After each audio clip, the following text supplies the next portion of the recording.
temperatura agradable, mucha lluvia, así es que estamos pasaditos por agua, Nadie se escapó de la torrencial lluvia que tuvimos estos días y que aparentemente hasta ahora también en Ciudad del Este o gran parte del Alto Paraná. Hoy queremos compartir con el senador José Nicolás Morínigo. Él es abogado, máster en ciencias políticas, sociólogo.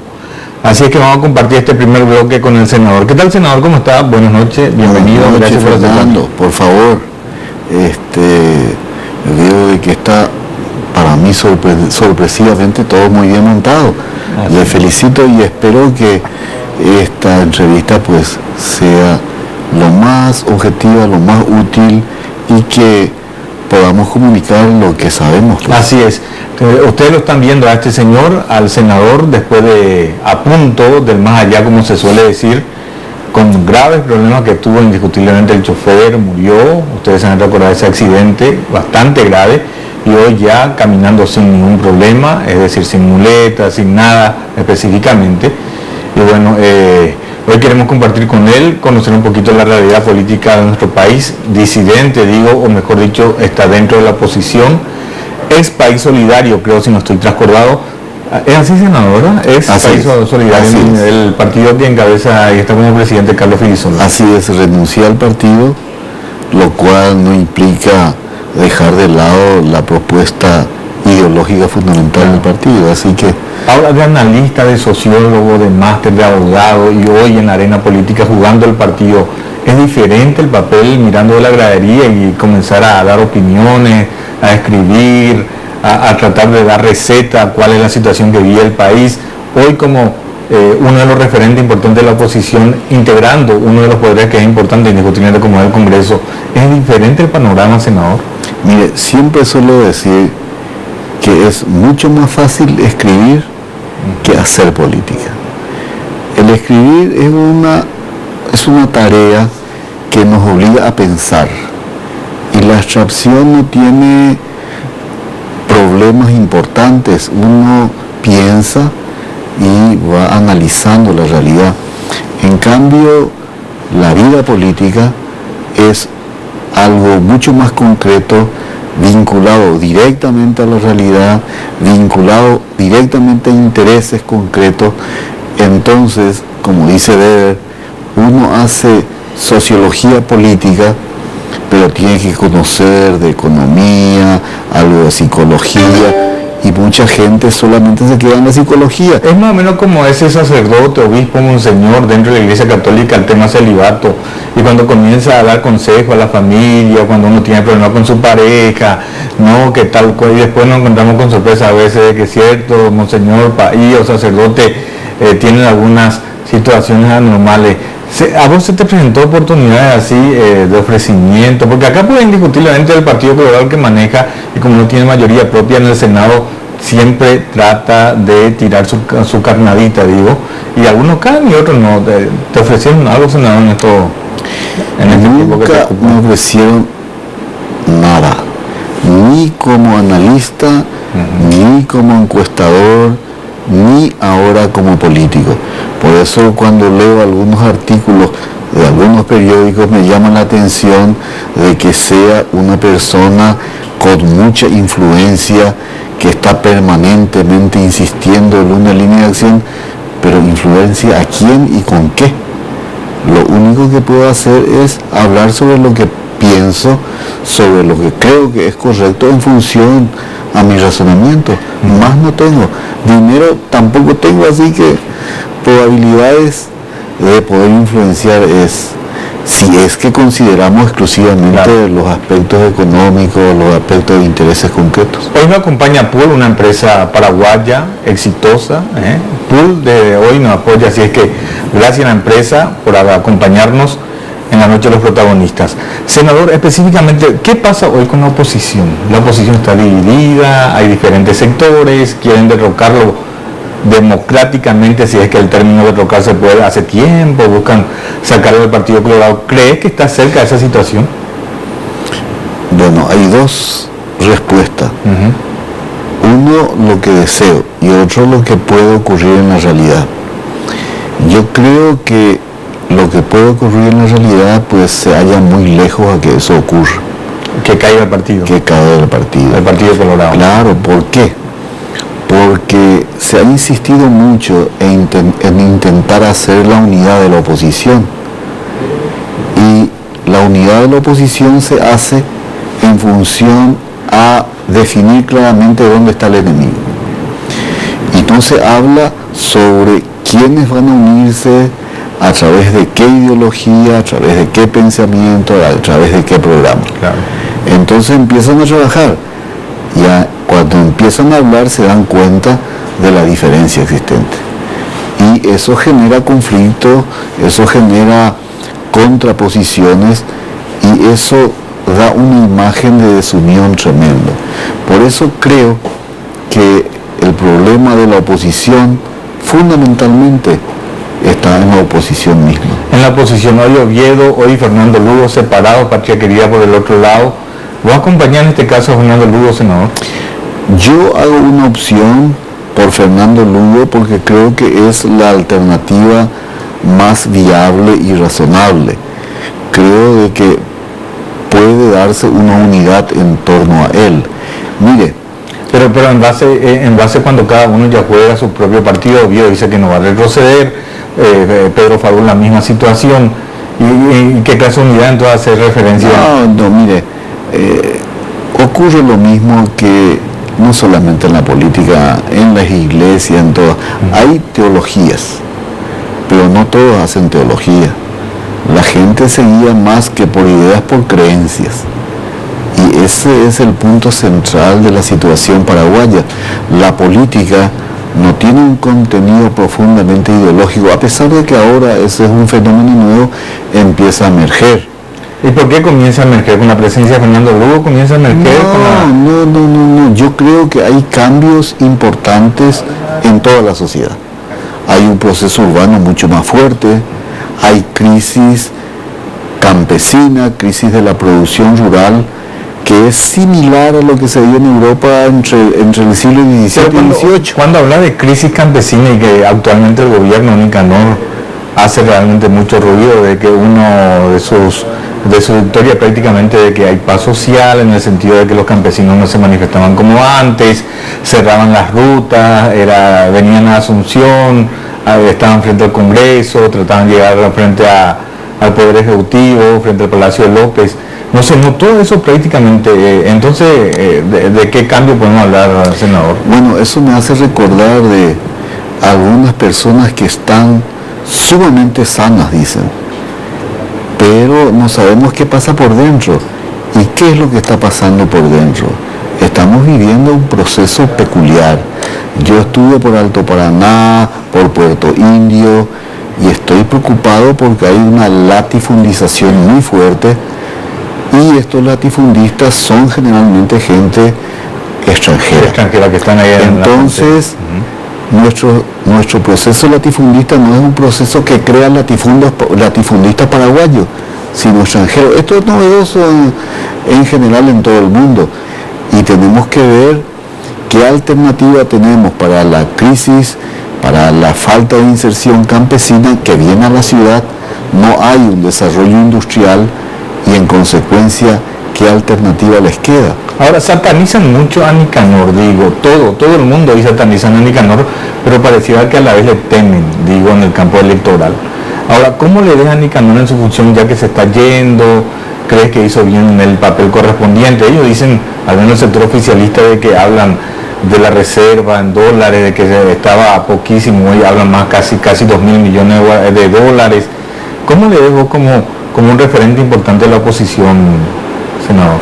Mire, en estas cuestiones hay que tener muy en claro que indicadores puede haber en función a cómo uno lo utiliza, pero yo creo que hay algo cierto.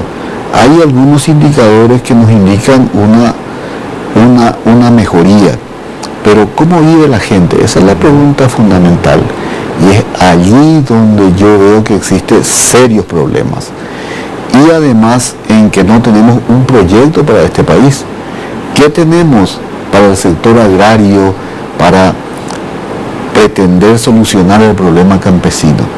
¿Qué tenemos para el sector urbano de un desarrollo alternativa de desarrollo industrial? Pues tampoco no vemos nada claro. Y el problema es que si no damos respuesta inmediata, me temo que hoy estamos hablando, Fernando, sobre el Paraguay, y quizás dentro de 20 años pues estemos hablando de un estado, de algún país o de algún país que hace 20 años atrás tenía este nombre, y eso me preocupa seriamente. Saite, con el desarrollo o cara nueva dentro de la política, senador, ¿de qué renovación, de qué revolución se puede hablar, o de qué alternativa el ciudadano que vive en nuestro país, el ciudadano paraguayo, puede tener, viendo a los mismos referentes que hoy están en el Parlamento, que se postulan para el mismo cargo, el famoso Recutú? Si uno está en el Senado quiere irse a diputado donde Jay Lístape, otro que es diputado quiere irse como senador, el que era gobernador quiere venir en la Cámara de Diputados o en el Senado. La ciudadanía también está madura, se da cuenta de esa situación, o cree que está en la misma situación de los políticos. No, voy a buscar un símil, a ver si no es tan grosero el símil. Yo tengo un barrilete, dicen los extranjeros, una pandorga, y le pongo cola y empiezo a hacer volar, y la pandorga no vuela, no hay viento. Pero ¿qué pasa si hay viento? El barrilete, la pandorga, empieza a subir, empieza a tener peso de pandorga. Entonces la pandorga es la misma, la cola es la misma, el barbijo es el mismo, pero sin embargo antes no volaba y ahora empieza a volar. Eso mismo ocurre en el plano político. La gente es la misma, pero las circunstancias cambian, los procesos se alteran, la realidad, y esa realidad se alteró. Entonces eso obliga a dar respuestas nuevas y a tener que buscar alternativas frente a esa realidad. Yo creo que el gran problema nuestro es que fue muy lento este proceso, y en el plano cultural existe una tradición muy fuerte que tiene sus aspectos muy positivos, pero también sus aspectos negativos. Y hoy en día los procesos socioeconómicos son mucho más fuertes, y yo creo que va a tener influencia en el comportamiento político y en la estructura de funcionamiento político. Ahora, ¿qué le decía Carlos Filisola? ¿Te retirás del País Solidario? ¿Por qué te retiraste? ¿Jugaron mal? ¿Faltaron la palabra? No, yo creo que esta no es una cuestión personal, no es una discusión de dos personas, sino que básicamente es un acuerdo que yo entendí tenía el respaldo del presidente del partido. ¿Y cuál es el acuerdo? Y el acuerdo es que no entrara una discusión en senadores y en consecuencia buscar alternativas para hacer una sola lista, pero la gente de mi movimiento, Espacio Popular y Solidario, me dijo, vamos a reunirnos, y por qué, en vez de generar una situación de tensión interna, no te candidatas como primer diputado en Asunción. Y me pareció razonable. Sí. Y le comuniqué al presidente justamente eso, y a él le pareció, pero fantástico. ¿Hicieron la presentación? Hicimos una presentación frente a las cámaras de televisión que yo pensé que era la consolidación del acuerdo. Y 2 días antes me busca un miembro del partido, necesito hablar con urgencia. Y bueno, estoy en mi oficina con mucho gusto. Y me dice, mira, yo no sé, tengo entendido de que hay otra lista, pero voy a dejar la lista. Y entonces me dice, tengo entendido, pero si vos tenés entendido, no tenés seguridad de eso. No parece que sí es seguro. Carlos Filisola creo que una vez le calificó a Euclides Acevedo de sepulturero de partido prácticamente. En este caso se le puede también calificar a Carlos Filisola en la misma situación, senador. Mire, ninguna calificación es útil sino con la praxis en el futuro. Y vamos a saber si él tuvo una praxis positiva o negativa. Si tuvo errores, pues a lo mejor le viene bien lo que él utilizaba para calificar a otro. Y si la praxis le da un sentido diferente, pues va a tener también una posición y un posicionamiento contrario. Y a partir de ahora, ¿qué apostás? ¿A la diputación, a la senaduría, o vas a dedicarte a tu profesión? Mirar de la gradería y comenzar a... Fernando, no. Yo dije, bueno, voy a retirarme y vamos a ver con Espacio Popular y Solidario qué es lo que vamos a hacer. Y bueno, empezamos a tener una reunioncita en casa. ¿Y cuándo se tiene eso? Después me llamaron gente de un partido, de otro partido, gente del movimiento campesino, y me dijeron, no, tenés que aceptar, tenés que ir adelante. Y estoy hablando con todos, sin ningún problema. Hoy me reuní con gente del PEMAS, me reuní con frente de la MCNOG, me reuní con gente de mi propio partido, me reuní con gente que estaban en otro movimiento, y todos venían a plantearme el interés en que me una. Y a todas yo les dije, a todos les dije, nosotros tenemos una reunión del movimiento y allí vamos a definir qué hacer el domingo. El domingo. Y el domingo este domingo definimos y con quién, cómo, en qué circunstancias, pero siempre en la misma línea ideológica, con la misma opción que hemos hecho. Y si es que definís el domingo, ¿qué cargo apostás? ¿Senaduría o diputación? Y hay cargos para todos de acuerdo a lo que me ofrecen, y vamos a analizar qué es lo más útil, en dónde puedo ser más útil a la gente y cuál es la que tiene posibilidad de poder prestar ese servicio. Dale, te agradezco, senador. Por favor, yo sé que es un sacrificio tremendo para hoy, no estoy a esta hora. Te agradezco, nos están acompañando gente, acá llega un mensaje al 611-500 de Colonia Minga, Guazú, Ciudad del Este, lo vemos a través del cable, excelente programa, dice saludo al senador Pepito Morillo. Pero qué bien, es una obligación mía estar acá, y me alegro mucho porque yo no veía el canal y esta es la primera vez que estoy llegando acá, y me alegro, Fernando, me alegro que estés acá en una cuestión política. Siempre te escucho, alguna vez hablamos. Sí, señor. Y bueno, si está acá gente capaz y gente que es útil y gente que se dedica a decir la verdad y a buscar la verdad, creo que pueden pensar y decir de que van por buen camino. Te agradezco, senador. Al contrario, Fernando. Muy amable, estuvo con nosotros en este primer bloque el senador José Nicolás Morínigo, ex País Solidario. Este domingo finalmente va a decidir si a qué candidatura va a apostar, diputación, senaduría, con los grupos sociales, y a partir de ahí entonces apuntar para el 2008. Nosotros nos vamos a la pausa, a la vuelta pueden enviar su mensaje también al 611-500. Vamos a sortear hoy una radiograbadora, hermosa radiograbadora. Tenemos también el TV14 que vamos a entregar a nuestra televidente que está ya por los estudios de Paravisión, así es que después de la pausa. Julio Mora. BBVA Banco, adelante. Electrocenter, 25 de mayo, casi Estados Unidos. El Triunfo, la casa del mayorista, Otazú y Ana Díaz. Restaurant Carioca, 61 años en el lugar de siempre, Avenida Quinta e Independencia Nacional. Extintores Regimiento 8, sistemas contra incendios, máximo poder de extinción. Lata Lab, para sus marcas Dell, APC y Planet. Enseguida continúan los protagonistas con Fernando Ruiz Díaz.